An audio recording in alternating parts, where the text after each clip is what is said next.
बच्चों, मेरा नाम दीपांशु है और आज का टॉपिक हमारी वीडियो का है क्वाड्रेटिक इक्वेशंस। ये चैप्टर 4 एनसीईआरटी बुक का क्लास 10 का चैप्टर है। तो स्टार्टिंग करने से पहले हमें ये समझना होगा कि क्वाड्रेटिक इक्वेशंस होती क्या है। So what are quadratic equations? तो क्वाड्रेटिक इक्वेशन क्या होती है, पहले हम देखते हैं व्हाट इज क्वाड्रेटिक पोलिनोमियल। तो पोलिनोमियल वो होता है जिसको हम इस फॉर्म में लिख सके, ax square plus bx plus c की फॉर्म में लिख सके। अब इसमें आप देखोगे ध्यान से तो x हमारा क्या है, व्हाट इज x हमारा वेरिएबल है। वेरिएबल वो टर्म होती है जिसकी वैल्यूज चेंज करे। क्वेश्चन के अंदर हमारे x की वैल्यूज डिफरेंट हो सकती है, लेकिन जो ये a b और c टर्म्स है ये सारे कांस्टेंट टर्म्स है, इनकी वैल्यूज चेंज नहीं होगी। क्वेश्चन के अंदर x की वैल्यू हम अलग अलग पुट करेंगे इक्वेशन में, लेकिन a b c हमारे कांस्टेंट रहेंगे, जो जिनकी वैल्यू बदलेगी नहीं। कांस्टेंट का मतलब ये है। तो इसमें इस इक्वेशन इस पोलिनोमियल में आप ये नोटिस करोगे कि इसका सिंगल वेरिएबल है, एक ही वेरिएबल है x, और हाईएस्ट डिग्री मतलब हाईएस्ट पावर उस x वेरिएबल की 2 है। यहाँ पे देखो x की पावर 1 है और यहाँ पे x की पावर 2 है। तो अगर आप हाईएस्ट देखोगे, सबसे बड़ी पावर x की 2 है, तो इसकी हाईएस्ट डिग्री 2 है। क्योंकि हाईएस्ट डिग्री 2 है इसीलिए इसको क्वाड्रेटिक पोलिनोमियल बोला जाता है। ठीक है, अब आता है quadratic equations. So what is quadratic equation? क्या है क्वाड्रेटिक इक्वेशंस? जब हम इस क्वाड्रेटिक पोलिनोमियल को जीरो के इक्वल इक्वेट कर देंगे, जब हम इस क्वाड्रेटिक इक्वेशन को पोलिनोमियल को जीरो के इक्वल इक्वेट कर देंगे तो वो बन जाएगी हमारी क्वाड्रेटिक इक्वेशन, क्योंकि हमने इसको इक्वेट कर दिया। एग्जाम्पल है उसका 2x square plus x minus 300 equal to 0। अब अगर हम देखेंगे इसमें, तो इसमें a हमारा क्या है, a इज 2, b हमारा क्या है, b x के साथ अगर कुछ भी नहीं है मतलब x के साथ 1 है, तो b इसमें है 1, और c हमारा क्या है, माइनस का 300, minus 300 is the value of c।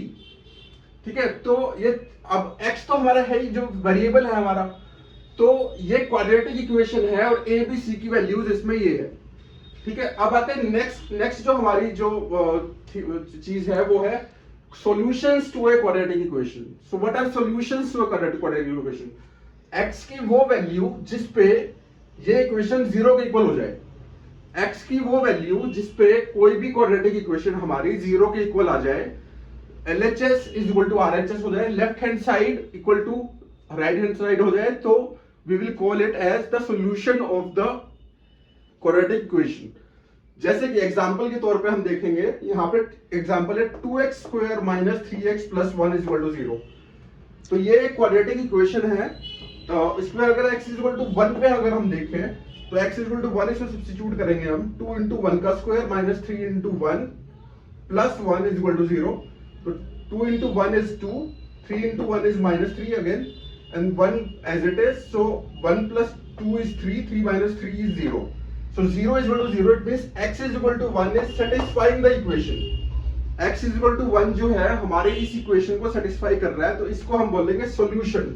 x is equal to 1 is the solution of the quadratic polynomial QP I am writing, quadratic equation QE मैं लिख रहा हूं QE से। तो x is equal to 1 is the solution of this quadratic equation। तो hello बच्चों, सो अब हम क्वेश्चंस देखते हैं क्वाड्रेटिक इक्वेशंस के। तो पहला क्वेश्चन हमारा ये है, find the roots of the equation 2x square minus 5x plus 3 equal to 0। Roots का और कोई मतलब नहीं है, रूट्स का मतलब एक ही है, वो है सॉल्यूशंस। तो सॉल्यूशन वही वैल्यूज, सॉल्यूशन का मतलब यही है, वो वैल्यूज जिस पे ये इक्वेशन इक्वल टू 0 हो जाए, ये LHS इक्वल टू 0 हो जाए।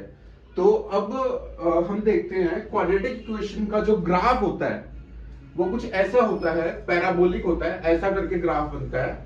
ये x एक्सिस को 2 पॉइंट्स पे काटता है, x एक्सिस को 2 पॉइंट्स पे काटता है। जब ये x एक्सिस को अलग अलग 2 पॉइंट्स पे काटेगा तो इसके 2 रूट्स होंगे, 2 रूट्स होंगे। इस वैल्यू पे भी x, इस वैल्यू ऑफ x पे क्वाड्रेटिक पोलिनोमियल जो है 0 हो गया, और इस वैल्यू ऑफ x पे क्वाड्रेटिक इक्वेशन 0 हो गया। अगर ये ऐसे करके ऐसे निकल जाता है, बस एक ही पॉइंट पे काटता है, तो ये एक रूट्स होंगे। और अगर ये ग्राफ ऐसे निकल जाता है तो इसका मतलब इसके 9 रूट्स होंगे। तो मैक्सिमम नंबर ऑफ रूट्स, ज्यादा से ज्यादा रूट्स एक क्वाड्रेटिक पोलिनोमियल के 2 हो सकते हैं। तो maximum number of roots of a quadratic equation is equal to 2. So अब इसमें 2 रूट्स भी हो सकते हैं, 1 रूट भी हो सकता है और 2 रूट्स में 0 रूट्स भी हो सकते हैं। तो अब हमारा जो पहला मेथड है, जो रूट्स को फाइंड आउट करने का पहला मेथड है, वो है फैक्टराइजेशन मेथड। फैक्टराइजेशन मेथड,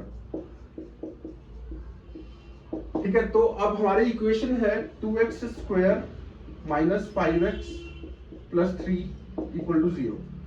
तो इस इक्वेशन को हम फैक्टराइज करेंगे इन ए वे कि हम x की वैल्यूज निकाल पाए।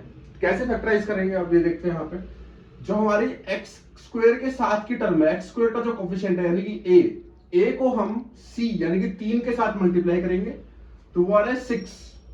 तो 2 into 3 is 6। ओके, तो हमें इसको 5 को ऐसे लिखना है, हमें we have to write 5 in a way कि हम उसको सम करें तो -5 आए और प्रोडक्ट करें तो 6 आए। कि हम सम करें तो -5 आए और प्रोडक्ट करें तो, यानी प्रोडक्ट मतलब मल्टीप्लाई करें तो 6 आए। तो उसके लिए हम क्या कर सकते हैं, -3 और -2। तो इसको ऐसे लिखेंगे 2x square minus 3x minus 2x plus 3 equal to 0। तो यहां से x कॉमन आएगा, 2x minus 3 negative into 2x minus 3 equal to 0। तो अब यहां से अगर आप देखोगे 2x माइनस 3 यहां इस टर्म में भी है, 2x माइनस 3 इस टर्म में भी है।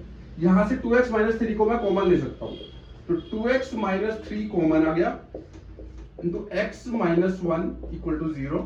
तो यहां से x की वैल्यू एक तो आई 3/2 और x की वैल्यू आई 1।